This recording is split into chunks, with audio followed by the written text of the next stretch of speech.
সেই সকাল থেকে খবরের কাগজখানা নিয়ে বসে আছো। কাল জামাই ষষ্ঠী, মেয়ে জামাই আসবে, বাজার করতে হবে না?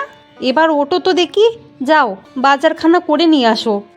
আমি সব কিছু লিখে দিয়েছি, আম জাম কাঁঠাল সব কিছু আনবে। আর হ্যাঁ, দুটো বড় বড় দেখে ইলিশ মাছ আনবে। আমার মেয়ে আর জামাই ইলিশ মাছ খেতে খুব ভালোবাসে। হ্যাঁ যাচ্ছি, 2 মিনিট হাঁটলেই তো বাজার চলে যাব। এত তাড়াহুড়োর কি আছে? তুমি কোনো চিন্তা করো না, তুমি যা যা বলেছো তাই তাই এনে দেবো। তা বলছি, আমাদের মেয়ে কি আজকেই আসবে নাকি কালকে সকালে আসবে? কিন্তু আজকে আসতে বলেছিলুম, কিন্তু বলল জামাইয়ের নাকি অফিস আছে, সে ছুটি পাবে না, তাই কালকে সকালেই আসবে। তবে একেবারে কালকে ইলিশ মাছ নিয়ে আসবো। আজকে বাজারে বলে আসবো, কালকে সকাল সকাল তোমাকে মাছ এনে দেবো। আজকে ওই আম জাম কাঁঠাল এইগুলোই এনে রাখি। দাও আমাকে বাজারের ব্যাগটা দাও।